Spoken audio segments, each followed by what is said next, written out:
While gap pads and gels share a lot of similarities like conformability, orientation independence, and product reliability supported by years of material development and testing, there are some key differences in deciding which solution is the right one for a given application. Callie, can you talk about some of the features making gels an ideal solution? Of course.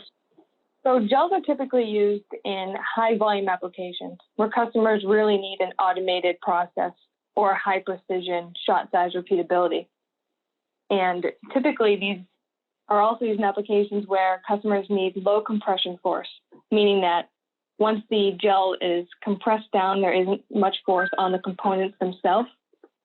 Or if the application requires very thin bond line, so less than 1/4 of a millimeter, the gels have the ability to go down to a very small bond line, even without having any sort of electrical shortage or any electrical issues. Ben, why would customers prefer a gap pad over a thermal gel? Yeah, so on the other hand, gap pads lend themselves far better to manual assembly. It's more of a peel and stick application where they can be placed manually as opposed to using any kind of robotic equipment.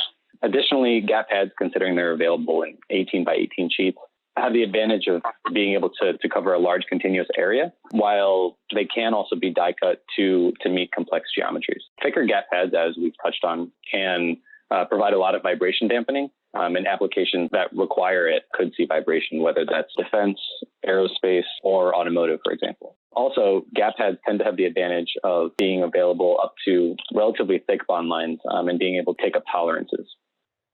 Hopefully this webinar helped you understand some of the differences between thermal gap pads and thermal gels, as well as some of the similarities.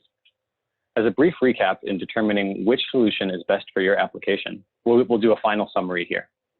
While gap pads are typically used in a manual assembly process, thermal gels tend to be used in automated equipment that has high volume applications. At the same time, gels are used in complex geometries or various gap heights, whereas gap pads tend to be used in large continuous areas or die cut sheets. Further, the gap pads are also used for vibration dampening, and this is due to how soft and conformable they are, but yet still have some back pressure on the component itself. Whereas thermal gels are really needed when there's very low compression force in the application itself.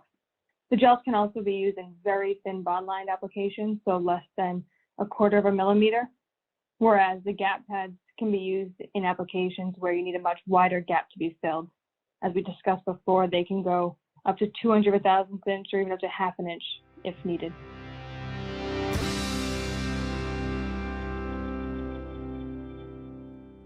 So, what can we do for you?